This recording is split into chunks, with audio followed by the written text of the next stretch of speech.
So here we are in the middle of the beautiful Anglesey countryside in mid to early November, November 10th actually, and this particular location is near Llanbedra Goch, and see a bit of marsh there in the foreground and some trees, but the spot we're looking for is just at the top of this little hilltop, and just last night it was infested with bats, mostly common pipistrelles, but also a lesser horseshoe bat.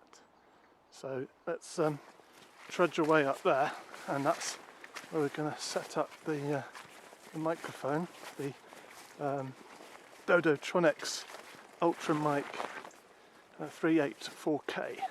And it's a USB microphone, and it just plugs into pretty much any computer, and off it goes. But in this instance we're going to test the random forest classifier that I've put together with an app that runs in Ubuntu on the Bash software.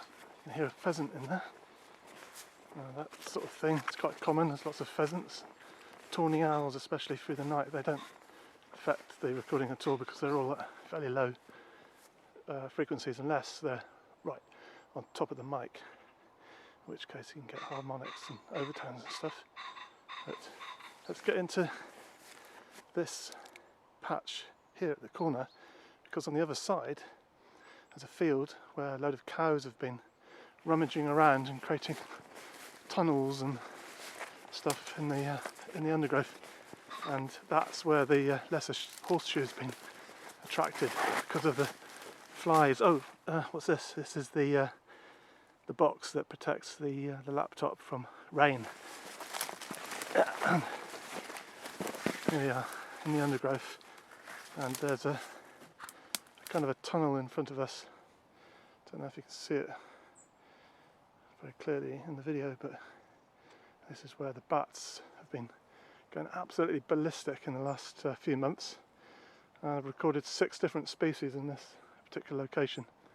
So we've got common pip, Saparino pip, Natereri, noctules, lesser horseshoe, and just once or twice the brown long-eared bat. So, so I've got a microphone here, the Ultra Mic, and it's on a tripod. I'm going to stuff it in this hedge here.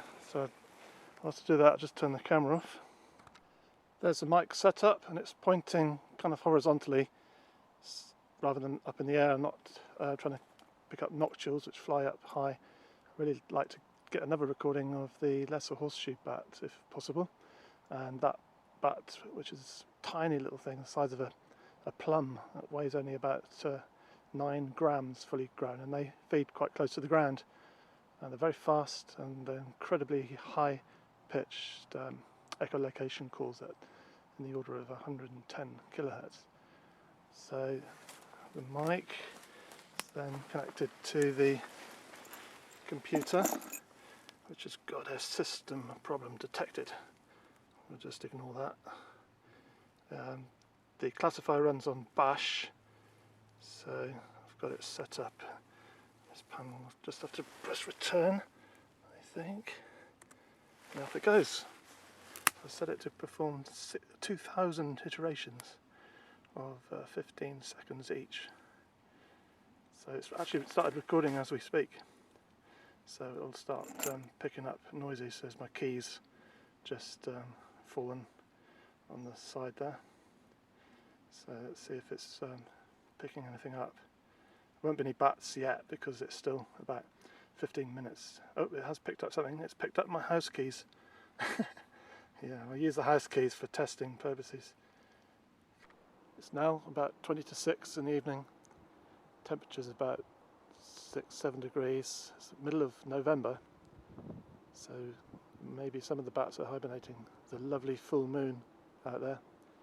But let's have a look at our results. I've got a little handheld bat detector here just to tell us if there's anything going on. There's plenty of insects flying around. So at the top on the right hand side we've got 90% soprano pip. On the left hand side it's recording, there's nothing there right at this minute, but what we can do is try and open this file here.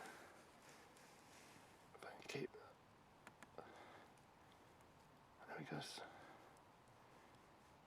Now I should have a soprano pipistrelle on here. There we go. Oh, we've detected some bats here. Let's have a look a bit closer.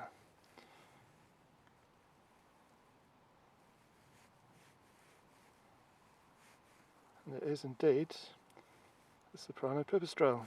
Yeah! It's working. It's now 10 o'clock and the system's been running for a good 5.5 hours. So it's time to have a look, see what's going on. Lots of insects flying around, so I reckon be good for bats. Yep. There we go. Oh, yeah, there's lots of insects.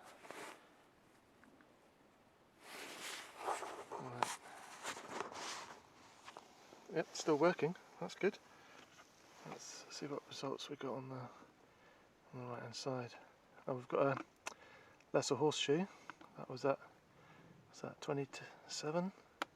Oh, we've got two. There's another one there. That one was at. What does it say? Can't read it. Anyway, they're both quite high confidence values. Common pipistrelle and soprano pipistrelle. Another common pipistrelle. Soprano, soprano, sopranos. Let's see if there's anything else. I thought I might see a noctule. Let's see. So getting down to kind of rubbish there. So pretty much anything under 60% is just garbage, unfortunately.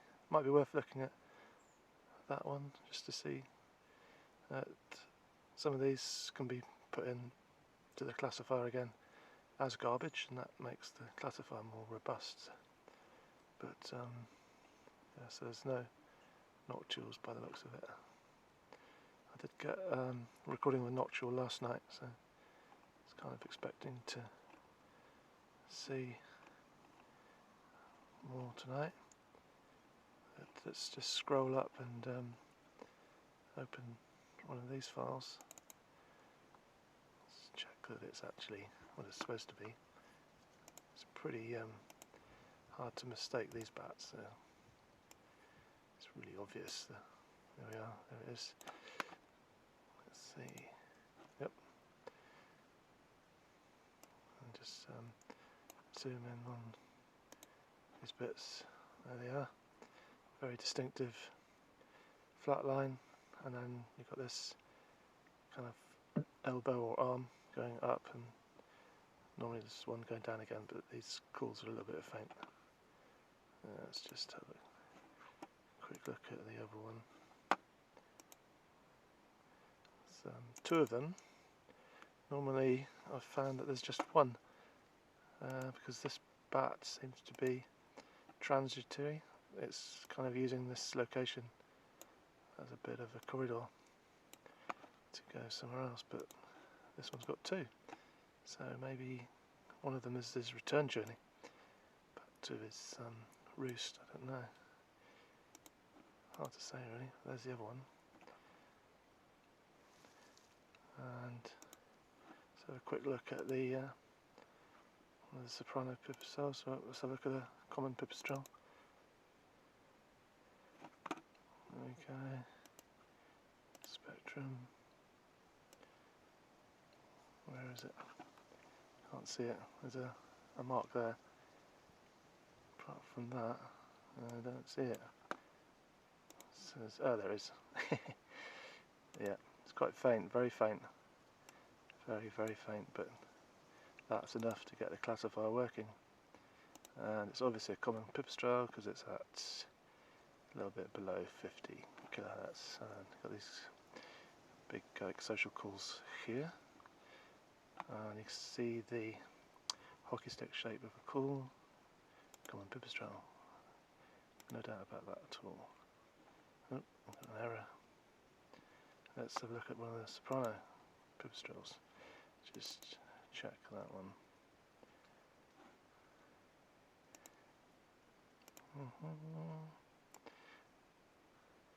Can't see it. Oh, there it is at the front. Yep. Soprano pipistrelle. It's over 50 kilohertz. You can't miss that. Whoa, there it is. Lovely jubbly. Soprano pipistrelle. So the classifier's done a really good job there. It's great. And actually, if we look at all these here, they're all up in the 90s. And from experience, even the ones in the 80s are generally pretty good.